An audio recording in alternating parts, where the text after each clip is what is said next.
Margaret, you understand. It's just a matter of atmosphere. Atmosphere. Yes, Dorothy talks very loudly. She probably doesn't notice, but it makes guests uncomfortable. And those stories of hers about the garden, about Bill, Margaret, people don't know how to respond. It's awkward for everyone. Dorothy has been my friend for 22 years. I understand. That's exactly why I'm telling you in advance, not after the fact. Next time we have people over, let's just coordinate the guest list. Nothing complicated, so everyone feels comfortable. Coordinate the guest list? Yes, it's normal practice, actually. That's what adults do. In my home.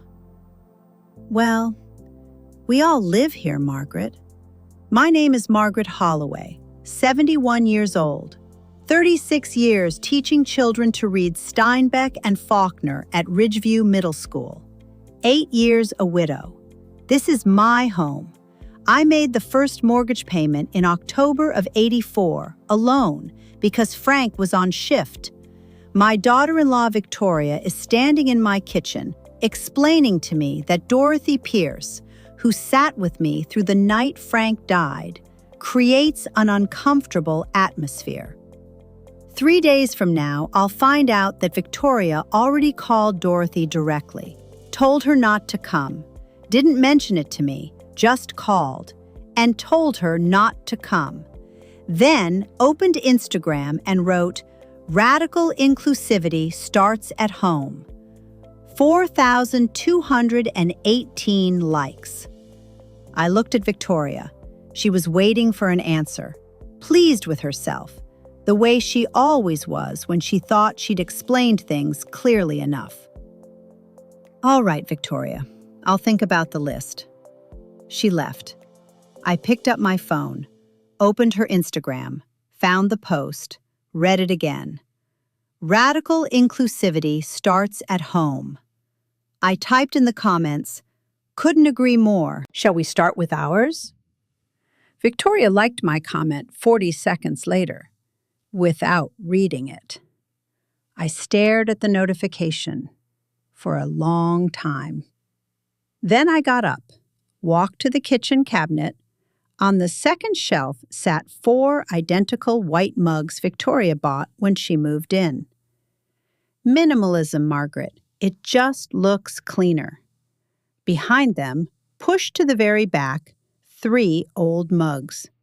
A blue one with a crack in the handle, a green one with a faded daisy pattern, a brown one that said, "World's Okayest Teacher," a gift from 8th grade, 2007. Dorothy always took the blue one. Irene took the green. I took out all 3, set them on the table, and called Dorothy. The phone rang 6 times, then voicemail. Dorothy's voice, recorded years ago, cheerful, a little out of breath, like she'd just come in from the garden. "You've reached Dorothy Pierce. Leave a message and I'll call you right back." I hung up, didn't leave a message. Stood at the kitchen window and looked at the yard. Frank's roses were still holding.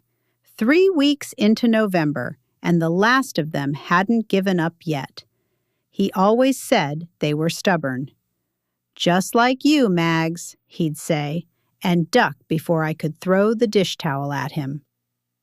I tried Irene next. She picked up on the second ring. "Margaret? Hi." "Good morning, Irene. I was thinking Sunday coffee, my place, 10 o'clock. A pause, longer than it should have been. Is it just us?" I understood what she was asking. Yes, just us. "I mean, of course I'll be there. I'll bring those lemon bars you like, from the place on Elm." "That would be nice." I hung up and looked at the 3 mugs on the table. Just us. That's what it had come to. Irene asking permission to come to my house.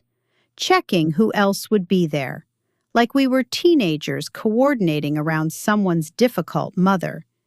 Except I was the mother, and the difficult one lived down the hall. I picked up the blue mug, Dorothy's, and turned it over in my hands. The crack in the handle had been there since 2011, when Bill dropped it washing up after Thanksgiving. Dorothy had glued it back herself with that craft store epoxy that smelled like nail polish remover for a week. Frank said to throw it out. Dorothy said absolutely not. Things that have been broken and fixed are stronger at the break, she'd said, very seriously, holding up the mug like evidence. Frank had looked at me. I'd looked at Frank. We'd kept the mug. I set it back on the table, went to refill my coffee, and standing there at the counter, waiting for the pot, I started doing what I always did when something bothered me. I went back through it like a student paper, looking for where the logic broke down. Victoria had moved in 14 months ago.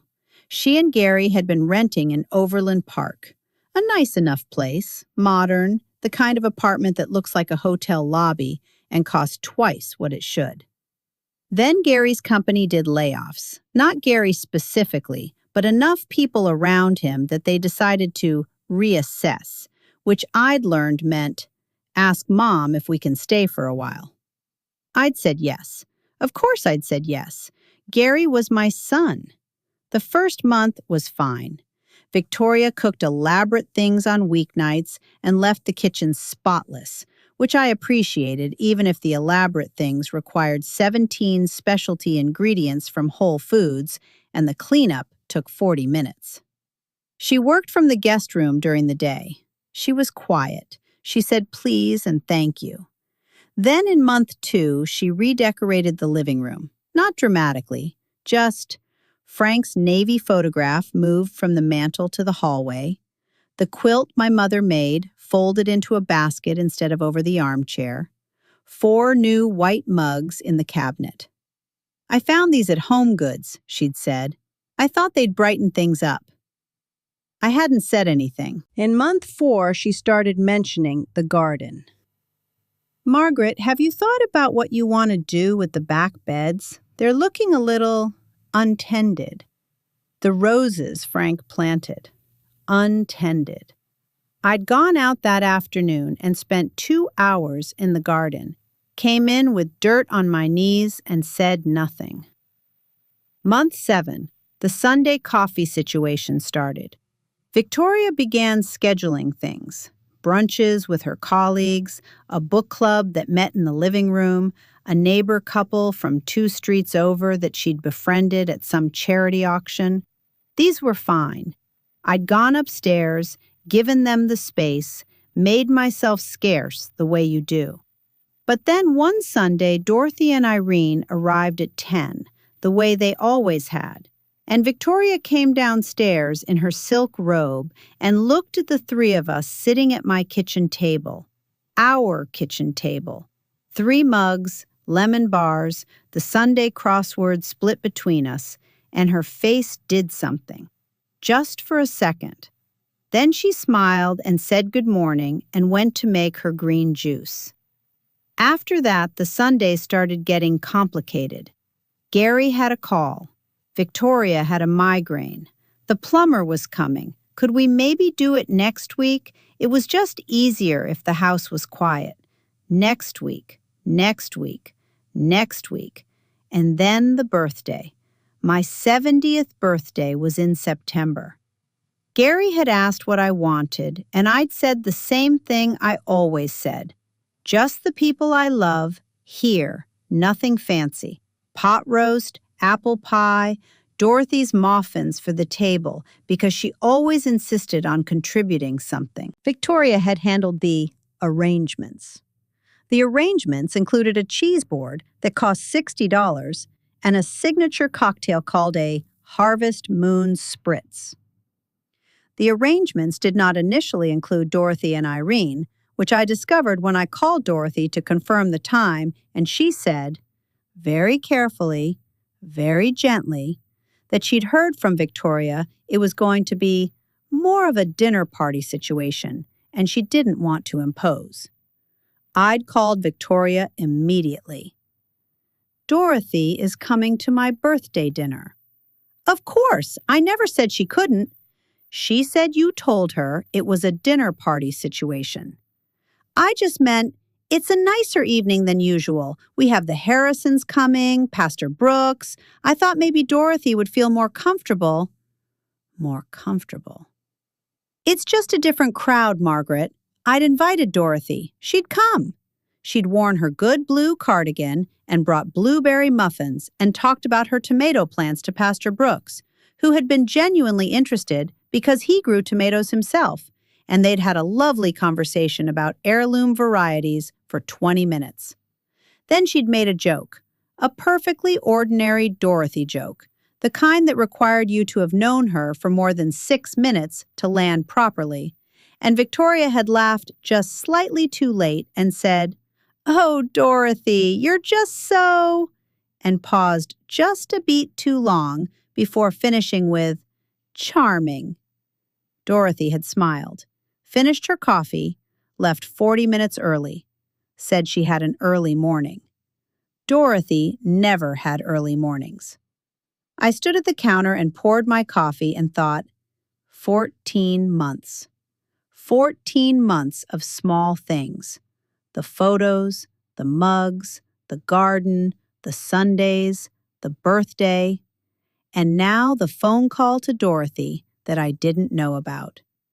The call I had to hear about from Dorothy herself, who had called me, finally, 2 days after the birthday, voice careful and quiet, saying that Victoria had reached out, that she understood, that she didn't want to cause any trouble.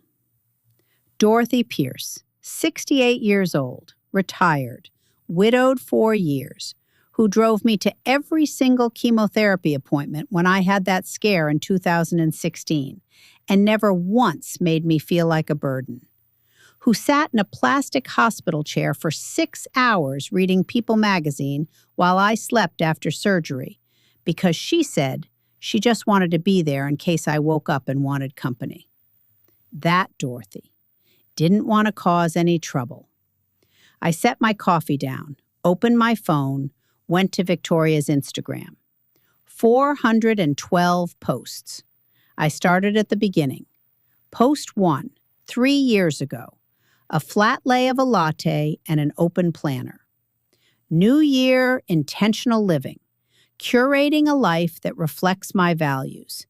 #mindful, #intentional, #2022 goals. I scrolled. Post 47. A photo of Victoria at some rooftop event, arm around a woman I didn't recognize, both of them laughing. Surrounded by people who lift you up. Your circle is everything. Choose wisely. #good vibes, #community over everything. I scrolled. Post 112. A quote graphic, white text on a sage green background. Real inclusivity means making space for all people, not just the ones who look like you, think like you, or move in your circles. Tear down the walls. #radical inclusivity, #open heart. 3,000 likes. I scrolled all the way to the most recent. Radical inclusivity starts at home. 4,218 likes. I put my phone face down on the counter, looked at the 3 mugs on the table, picked up my phone again, opened her post, looked at my comment sitting there. Couldn't agree more. Shall we start with ours? With Victoria's little heart underneath it. I thought about Dorothy's voice on the phone. I didn't want to cause any trouble. I thought about Irene asking, "Is it just us?" before she'd agree to come over. I thought about Frank's photograph in the hallway. I picked up my coffee, took a sip. It had gone cold while I was standing there thinking. I didn't mind. I was starting to get an idea. The farmer's market on Saturday morning was the one thing Victoria had never tried to coordinate. Probably because it didn't photograph well enough. Too much actual dirt. Too many people in sensible shoes. I went every week regardless. Had since the market opened in 2008, back when it was 6 folding tables and a man selling honey out of his truck. Now it was 40 vendors and a bluegrass duo and a line for the breakfast burritos that started forming before the market officially opened. I liked it better when it was 6 tables, but I went anyway. Frank used to say I was loyal to a fault. I used to say there was no such thing. I bought apples from the Hendersons, who had been coming since the beginning. I bought a jar of the good strawberry jam, the kind with actual strawberry pieces, not the smooth kind that tasted like candy. I stood for a few minutes at the herb table, smelling things, not buying anything, which the herb table woman had long since accepted about me. I was heading back toward the parking lot, bag over my arm, when I almost walked into the girl. She was sitting cross-legged on the sidewalk just past the last vendor stall, with a piece of cardboard propped against the wall and a set of acrylic paints arranged beside her in a very deliberate order. Not by color, I noticed, but by something else. Size, maybe, or frequency of use. She was painting a bird. A big one. Took up most of the cardboard. Blue and black and a streak of something bright at the wing that I couldn't name the color of. Not turquoise, not green, something in between. A man in a fleece vest stopped, looked at the painting, looked at her, and kept walking. She didn't look up. I stopped. "How much for the bird?" She looked up then, 20-something. Paint on her forearms, a smear of the in-between color on her jaw. She looked at me like she was trying to figure out if I was serious. 40? Is it finished?" "Kind of. The tail needs another pass, maybe 10 more minutes." "I'll wait."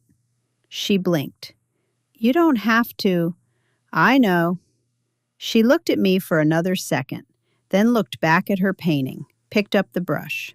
We didn't talk for a while. The bluegrass duo started up somewhere behind us, something with a banjo, cheerful and a little melancholy at the same time, which I'd always thought was the best kind of music. A kid ran past with a half-eaten apple. The herb table woman called out to a customer. "You come here a lot?" "Every Saturday since 2008. "That's commitment." "It's habit. There's a difference." She snorted, added a line to the tail, quick, decisive, put the brush down and looked at it. "Yeah, okay." She started to wrap it in newspaper. I watched her hands, efficient, practiced. "You teach or something?" "What makes you say that?" "The way you said that. Habit versus commitment, like you've explained it to someone before." 36 years of 8th grade English. She looked up again. Something shifted in her expression. No kidding. My 8th grade English teacher was the only reason I didn't drop out. What did she do? She told me I was a good writer. Nobody had said that to me before. She was probably lying, but she wasn't. The girl, Connie, she told me when she handed over the wrapped painting and I handed over 2 20s, was 26, had been painting since she was 15, sold at the farmer's market on Saturdays, outside the library on Wednesdays, and occasionally got moved along by security at the shopping center on Route 40 because she didn't have a permit for the parking lot. She had an apartment in the Riverside district with 2 roommates and a north-facing window that was bad for plants but good for painting light. It's kind of a hustle, but I like it. Nobody tells me what to paint. Has anyone tried? Oh, constantly. Could you make it more accessible, more neutral tones, something that would go with a gray couch? I did 1 gray couch painting, hated every second of it. The lady loved it, That was the worst part. I laughed. Hadn't expected to. Come see the garden. She looked at me. What? I have roses that are somehow still alive in November, and I just bought strawberry jam. I was going to make toast. I don't know you. No, but you know I've been coming to this market for 17 years, and I didn't flinch at $40 for an unfinished bird painting. I think that establishes something. Connie looked at me for a long moment. Then she started packing up her paints. Sure, why not? The garden in November was not its best self, and I said so when we walked around the side of the house. It's better in June. The roses are Frank's, my husband's. He had opinions about roses that I thought were excessive until he died, and now I maintain them exactly the way he would have, because it turns out he was right. What kind? That one's a Don Juan, climber. The two in the corner are Mr. Lincoln. Hybrid teas, very classic, very dramatic. Frank loved them. The little one by the fence is a Cecile Brunner. It was here when we bought the house. We didn't plant it, we just tried not to kill it. How old is it? I have no idea. Old. The man we bought from said his mother planted it. His mother had been dead for 15 years at that point. Connie crouched down next to the Cecile Brunner, looked at it the way she'd looked at her painting, assessing. Can I paint it? Yes. We went inside after that, and I made toast with the strawberry jam and put the kettle on, and Connie sat at my kitchen table and looked around the way young people do when they're in an older person's house, taking inventory, trying to construct the life from the objects. Her eyes landed on the 3 mugs. How come there's 3 mugs out but 1 person? I looked at the mugs. I'm working on something. She accepted this without further question, which I appreciated. She had 2 pieces of toast and told me about a mural she'd been commissioned to paint on the side of a coffee shop in the Crossroads district. Her biggest paid project so far, 12 feet by 20, a cityscape with birds worked into it. She was nervous about it, which she admitted only sideways by talking very fast about the technical challenges. The scale is the thing, right? Because what works on a piece of cardboard doesn't automatically work at 12 feet. The proportions are completely different. You have to basically relearn how to see the image. And I've done big stuff before, but not like paid big stuff, where someone's actually counting on me, you know? Like, what if I get up there on the scaffolding and I just... You'll be fine. You don't know that. No, but you told me you've been painting since you were 15. That's 11 years of knowing how to see. The scaffolding doesn't change that. She was quiet for a second. My 8th grade English teacher used to do that. Just state a thing like it was already true. It's a useful technique. She stayed for an hour, left her number on the back of a paint-smeared business card she dug out of her jacket pocket, said she might want to come back and sketch the Cecile Brunner if that was still okay. I said it was still okay. After she left, I stood in the kitchen for a while.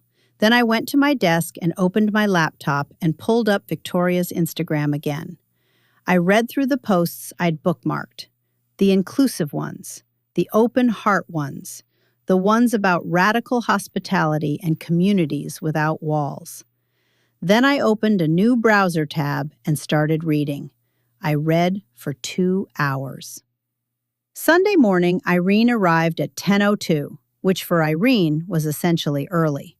She had the lemon bars from the place on Elm, and she was wearing her good coat, the navy one she saved for church, which told me she'd thought carefully about coming, had probably stood in front of her closet and weighed it.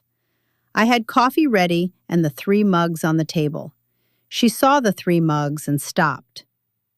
Is Dorothy? Not yet. Sit down, Irene.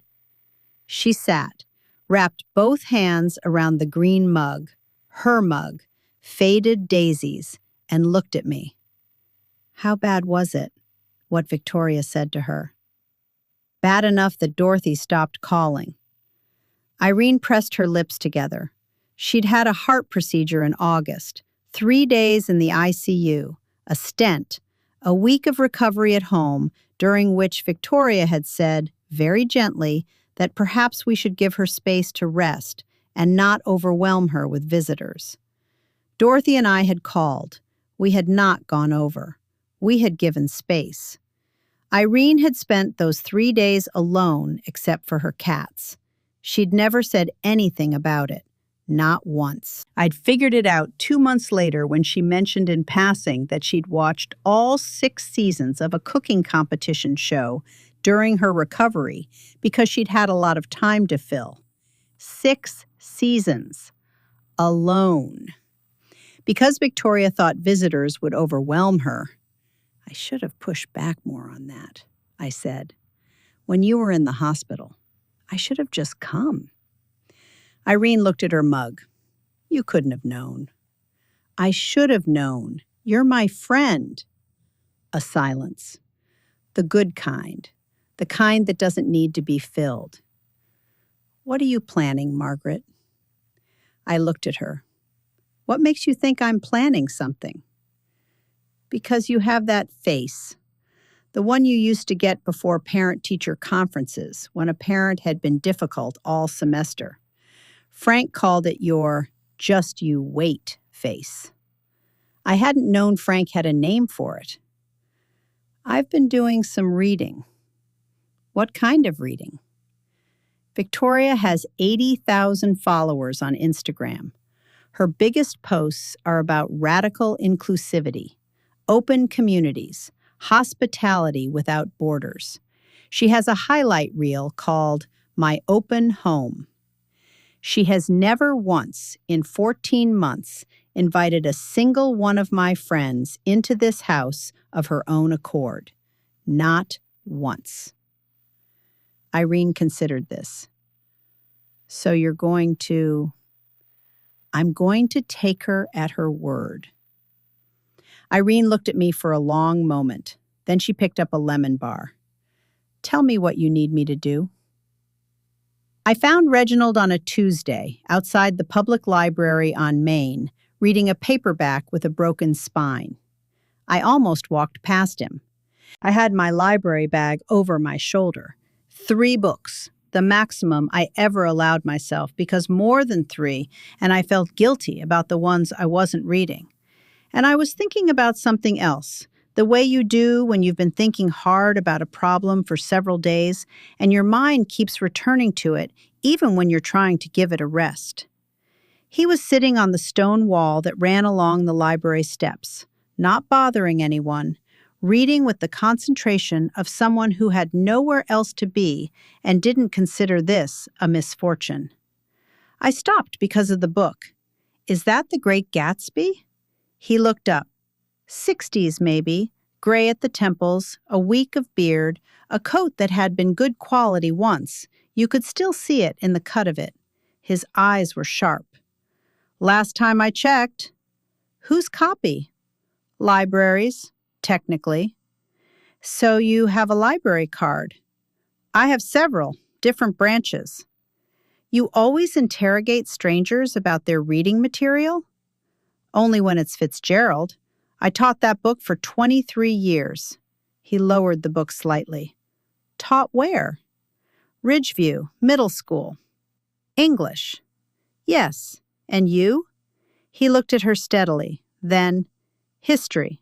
Jefferson High, 2001 through 2019. Jefferson? That's not an easy school.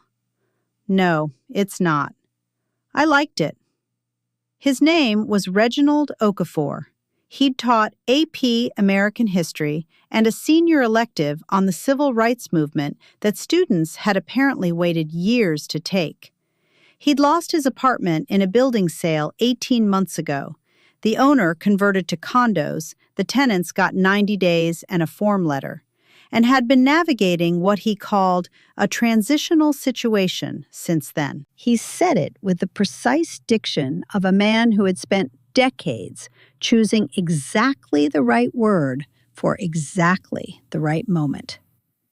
Transitional situation. I find euphemism useful in moderation. Do you have somewhere to stay tonight? He looked at me, steady, not offended, not grateful yet, just assessing. I have options.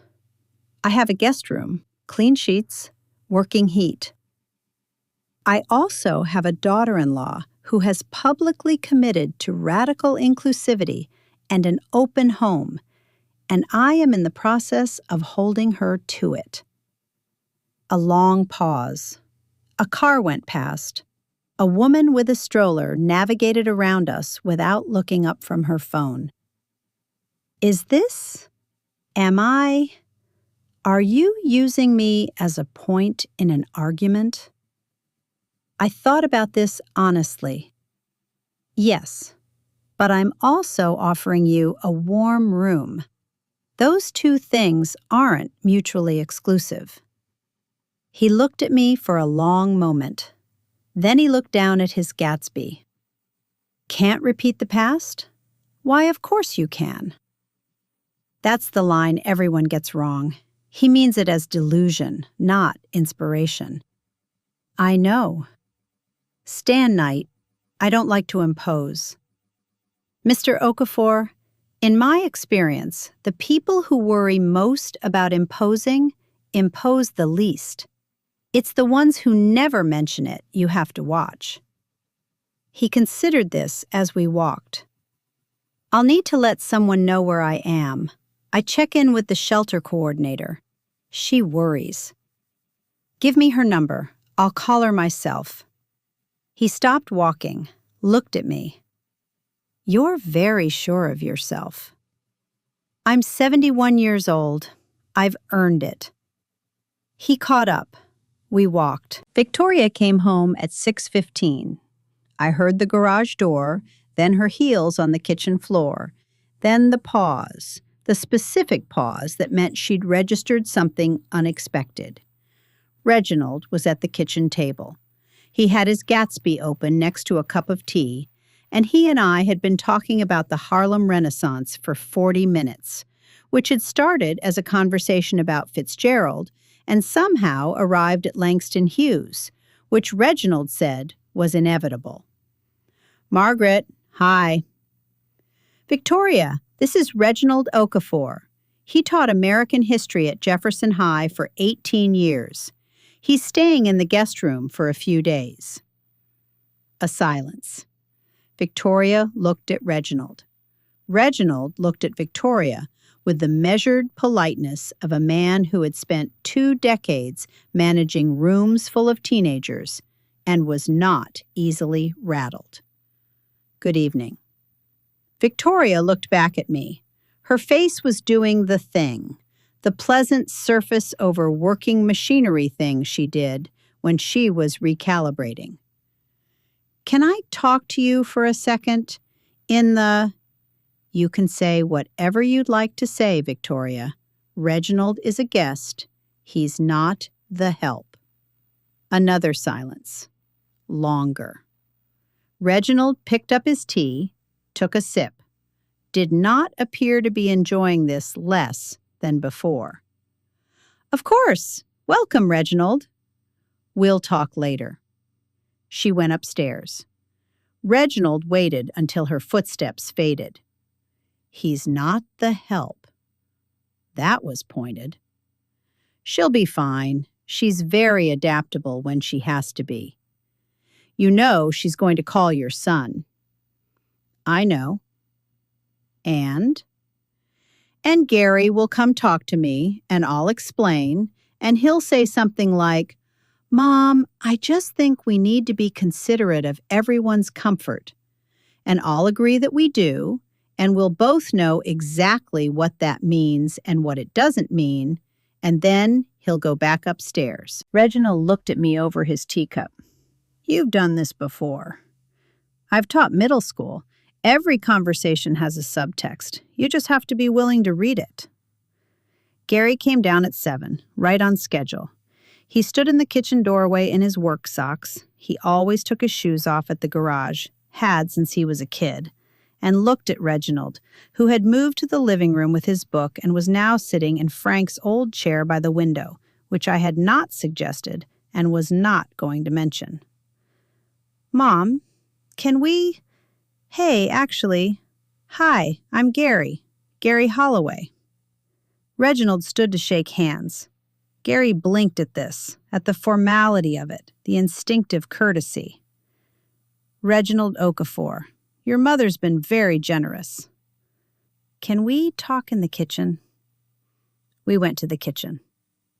"Mom, I get it, I do. You want to help, but you can't just— you should have said something first, talk to us about it, because Victoria's not comfortable, and the house is our space too." "Gary." "What?" "This is my house. I've had it longer than I've had you." "That's not—" "Let me finish. I have 87 square feet in a guest room that nobody's been sleeping in for 14 months. I have a man who taught your city's children for 18 years and is currently experiencing a housing gap because his building was converted to condos. And I have a daughter-in-law who has 4,000 followers watching her talk about radical inclusivity.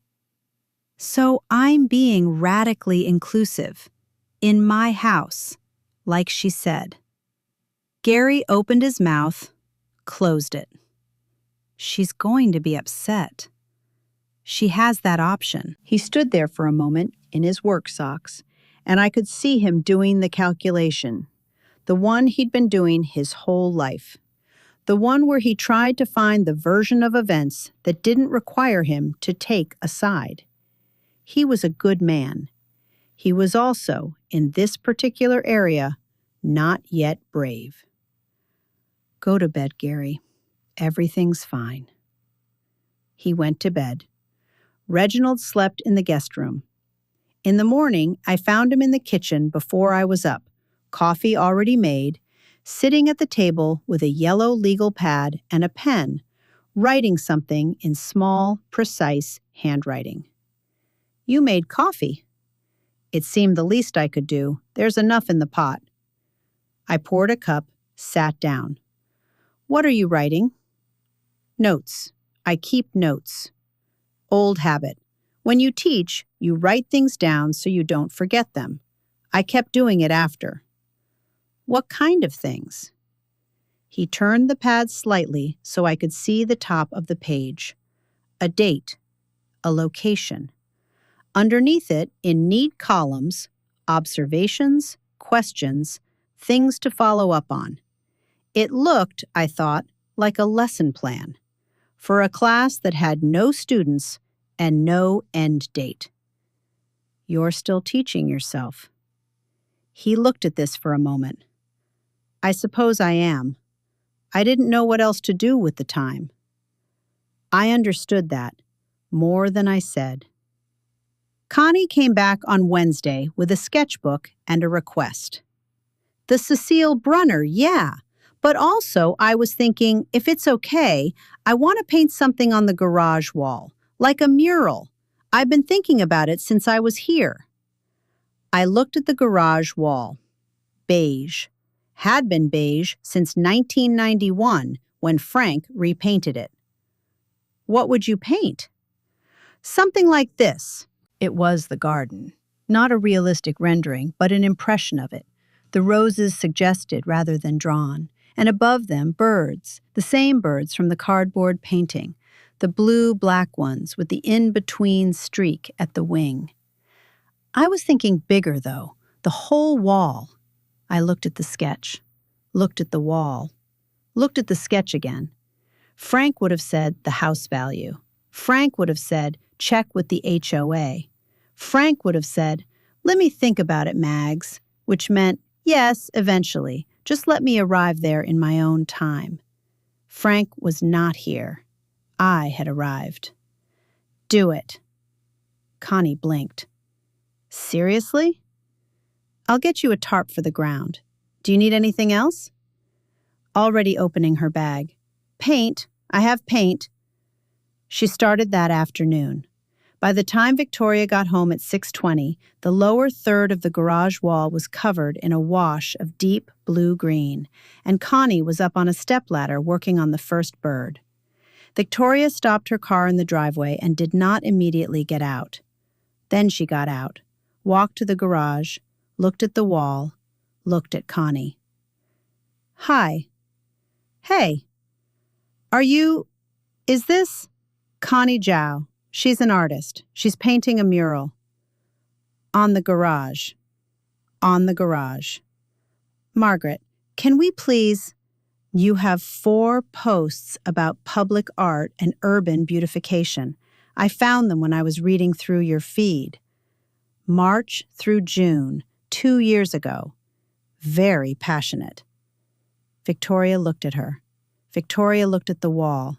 Victoria looked at Connie, who was painting with total concentration and the bearing of someone who had been moved along by enough security guards to be entirely unbothered by social tension in her immediate vicinity. "We're going to talk about this." "Of course. Come inside. I'll put the kettle on."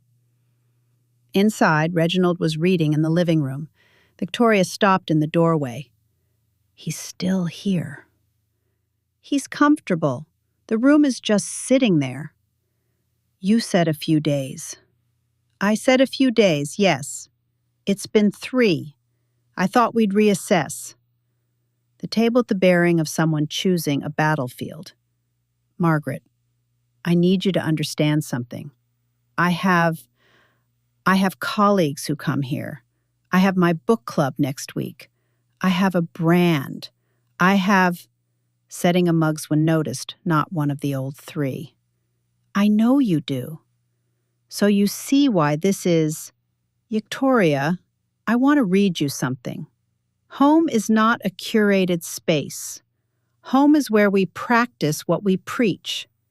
If your values only live on a screen, they're not values, they're aesthetics." That's your caption. November 14th last year. It got 6,000 likes. It was your highest performing post of the month. Victoria said nothing. "I'm practicing what you preach. Is there something wrong with that?" The kettle started to whistle. Victoria sat very still with her white mug and said nothing for a long time.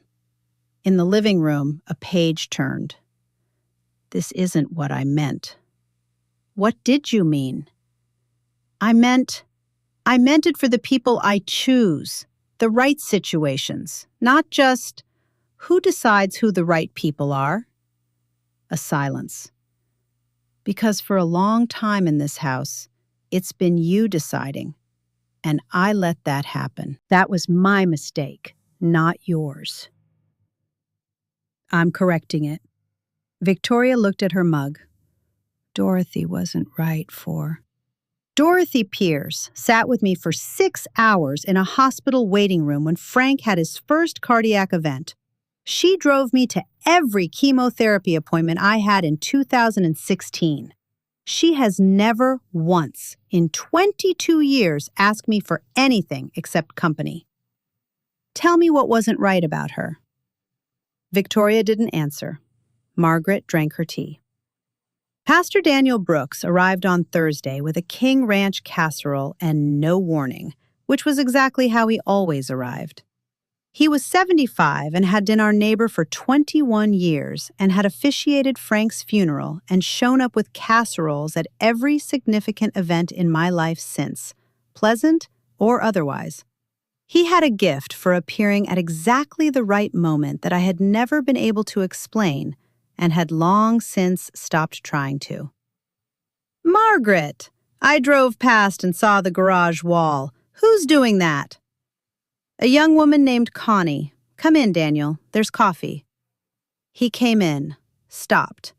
Reginald was at the kitchen table with his legal pad. He looked up. Something happened in both their faces. Not recognition exactly, more like the shadow of it. Daniel Brooks. Reginald Okafor. A beat. "You left Jefferson in 2004. You were there when I left. You told me I was making a mistake. You were making a mistake. The program you built lasted 3 more years after you left and then fell apart. I watched it. I know. I heard.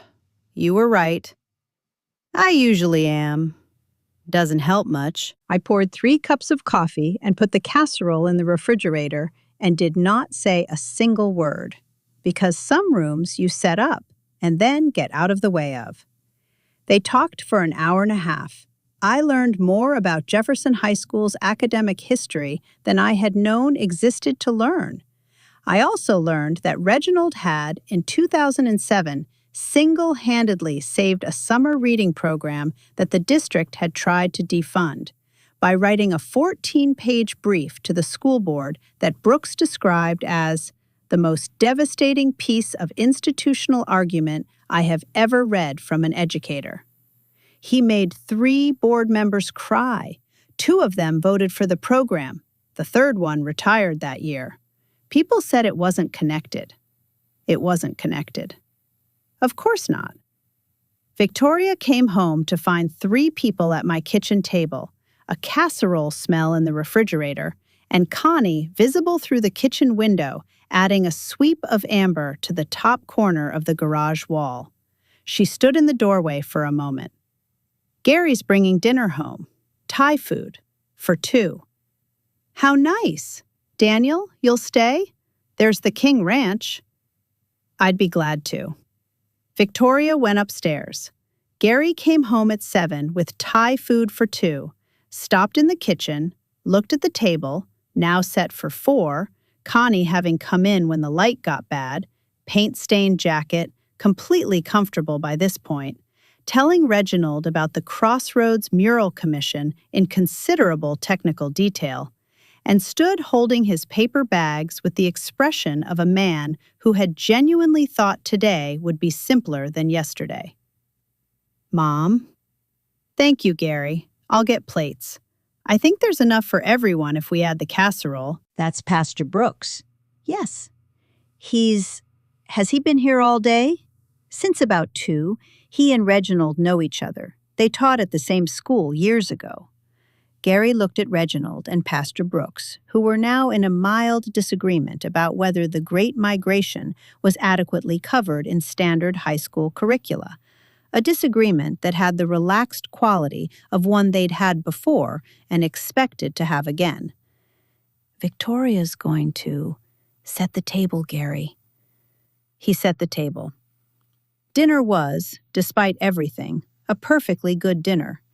The Thai food worked with the King Ranch in the way that unlikely combinations sometimes do. Connie asked Pastor Brooks about the mural above the altar at his old church, which she'd apparently seen photographs of, and he lit up the way people do when someone asks about the right thing. Reginald ate quietly and listened, and occasionally contributed a date or a name that the others had gotten slightly wrong, each time with the gentle precision of a man who could not help it and no longer tried to. Gary ate and watched, and did not, I noticed, look at his phone once. Usually at dinner, he looked at his phone constantly. Work emails, scores, something. Tonight, he just watched. Victoria did not come down. After dinner, while Connie and Brooks were looking at photographs of the church mural on his phone and Reginald was washing up, he'd insisted with a firmness that didn't invite argument. Gary appeared at my elbow at the kitchen counter. She's upset. I know. She feels like you're making a point at her expense. Gary, do you know why Dorothy stopped coming on Sundays? He looked at her. She said she was busy.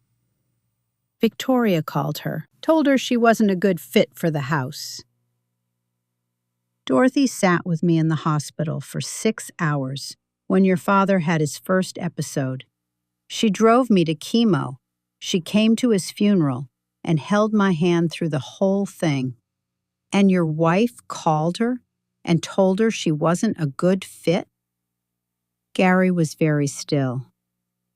I didn't say anything for 14 months. I moved around it. I went upstairs when her book club was here. I didn't push back when the photos moved. I watched and I accommodated, and I told myself it was adjustment. It was temporary. People needed time. And then Irene was in the hospital for 3 days, and I didn't go because Victoria said to give her space. And Irene watched 6 seasons of a cooking show alone because we gave her space. That's when I stopped accommodating. Gary looked at the table, at the 4 people there. Connie laughing at something on Brooks's phone. Reginald putting away the last dish with quiet efficiency. I didn't know about Dorothy. No, you didn't. A long quiet. I should have known. Yes. He stood there for a moment, then he pulled out a chair and sat back down at the table, picked up the thread of the conversation about the mural, asked Connie a question about scale. He didn't go upstairs for another hour. Dorothy called on Friday morning. I was in the garden. The temperature had finally dropped properly. The roses needed covering before the weekend frost. Frank had always done this with burlap, and I did it the same way because it worked, and because there was something satisfying about doing it the way someone taught you. And my phone buzzed in my coat pocket. I pulled off a garden glove and answered. Margaret. Dorothy, good morning. I heard from Irene that there are people staying with you. A few, yes. Is everything all right? Everything's fine. Better than fine. Come Sunday, 10 o'clock. Bring the muffins. A long silence on Dorothy's end. Long enough that I stopped tucking burlap and just waited. She'll be there. Dorothy, this is my house. I've been saying it a lot lately, but I mean it. This is my house. You've been coming here for 22 years. She doesn't get to take that from you. Another silence. Bill used to say you were the most stubborn woman he'd ever met. He wasn't wrong. And there was something in her voice, the first loosening of something that had been held too tight for months. I'll bring blueberry. The good ones, not the mix. I'll have the blue mug ready. I hung up, finished the burlap, stood back and looked at the roses, wrapped up for the winter, surviving. Went inside and put the kettle on. On Saturday, Victoria found me at my desk. She knocked, which she didn't usually do. She usually appeared in doorways, and waited until I said come in. She sat in the chair by the window, didn't have her phone, didn't have her work face on. She looked for the first time in 14 months, slightly uncertain. I want to say something. I know you're angry with me. I know you have reason to be. I didn't think of it as... I thought I was helping, curating, making things work better. And this one was harder.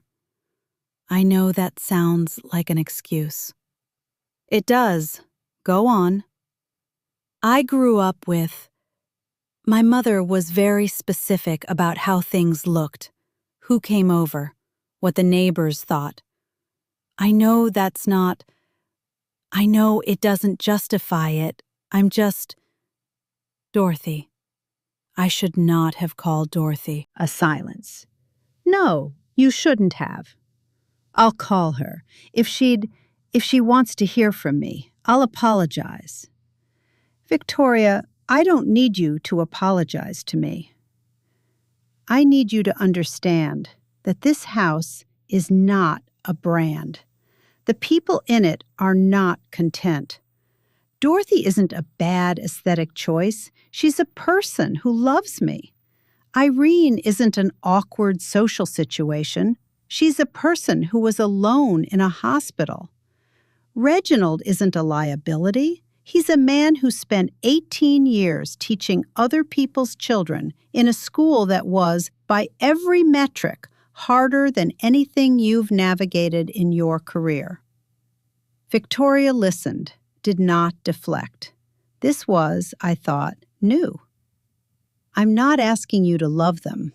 I'm asking you to leave room for them in my house. Can you do that? Victoria was quiet for a long time. I don't know yet. I think I can try. It wasn't everything. It wasn't an arrival. But it was the first honest thing she'd said in 14 months. And I had spent long enough in classrooms to know that honest was where you started. Come have coffee. Dorothy's coming tomorrow. You can start with that. Sunday morning, 10:02. Irene, lemon bars, navy coat. 10:07. Dorothy, blueberry muffins, blue cardigan, standing on the porch for just a moment before I opened the door all the way. You're late. 2 minutes. It's a Dorothy Pierce special. It is. Dorothy came into the kitchen and stopped. Reginald was at the counter with his legal pad. Connie was at the table with a sketchbook, working on something small.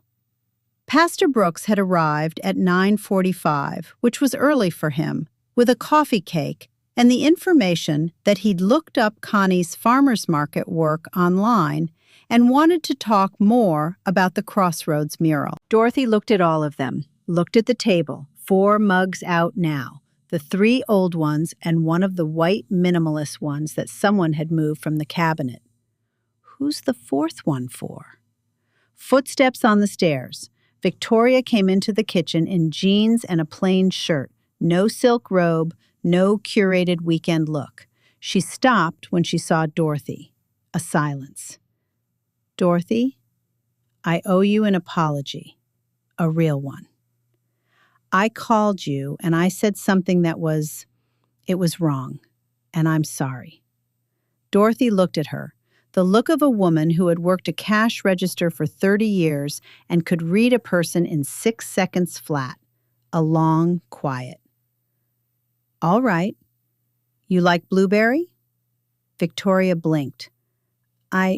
Yes, I do, actually. Dorothy set the muffins on the table. Sit down then. Gary came in from the garage with Ponchikami, Kansas City Bagel Company, the good ones, and looked at the table and the 7 people around it and the coffee cake and the muffins and the 4 mugs and set the donuts down in the middle of everything without a word, pulled up a chair, and sat. I poured coffee. The window over the sink looked out at the garage wall. Connie had finished it Wednesday, the full thing, the roses and the birds and the in-between color that I still couldn't name, 20 square feet of it, and it was better than anything that wall had held in its 33 beige years. The Cecile Brunner was under its burlap, waiting for spring. Frank's photo was back on the mantel. I'd moved it Thursday. Nobody had said anything. Damn, we need more chairs. Reginald stood up without being asked and went to get them from the dining room. That was Sunday.